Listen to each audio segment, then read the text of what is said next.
काय रे सोन्या, आज एवढा आवरून सावरून सकाळी सकाळी कुठे गेला होता? कुठे नाही बाबा, आज ते व्हॅलेंटाईन डे होता ना, मग तुमच्या उन्हाळ्या नाचणीला भेटायला गेलो होतो. अरे वा, लेका मग बाहेर जायची काय गरज होती? घरीच घेऊन यायचं की तिला, त्या निमित्ताने सगळ्यांशी भेटून तरी झालं असतं पोरीचं. अहो बाबा, आम्हाला आहे ना एकमेकांसोबत वेळ घालवायचा होता, एकमेकांना समजून घ्यायचं होतं, जेणेकरून लग्नानंतर काही प्रॉब्लेम नको. त्याच्यामुळे आम्ही बाहेर भेटायला गेलो होतो. मग झालं का सगळं बोलून?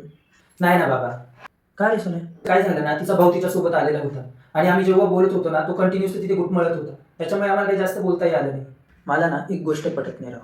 मागच्या वेळेस पण तू तिला भेटायला गेला तेव्हा पण तिचा भाऊ तिच्या सोबत, आत्ता पण तू तिला भेटायला गेला आत्ता पण तिचा भाऊ तिच्या सोबत. नक्की भानगड काय आहे का? काय बाबा बोललात ना वाईट. अहो, त्यांना त्यांच्या मुलीची काळजी वाटत असेल, त्याच्यामुळे भावाला सोबत पाठवलं असेल. थोडा तरी पॉझिटिव्ह विचार करत जा ना बाबा. बरोबर आहे तुझं लेका, पण कसं आहे ना सोन्या, तुमचं आता लग्न जमलंय, थोड्या दिवसावर तुमचं लग्न आलंय आणि तरीही जर तिच्या घरच्यांचा तुझ्यावर अजून विश्वास नसेल ना, तर कसं चालायचं लेका?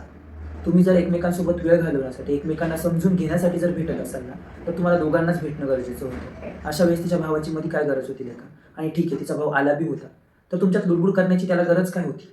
तो बाजूला बसू शकला असता ना.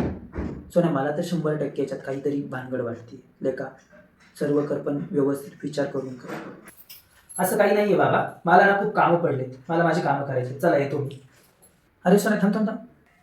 आता काय राहिले बाबा? काय नाही रे, एक विचारायचं होतं. आता सर्व ठीक आहे, पण लग्नानंतर तिचा भाऊ आपल्या घरी तर येऊन राहणार नाही ना? हुंड्यात रे. काय नाही रे, मजाक केला. जा तू तुझं काम करून घे. तुम्ही नाही सुधारणार बाबा.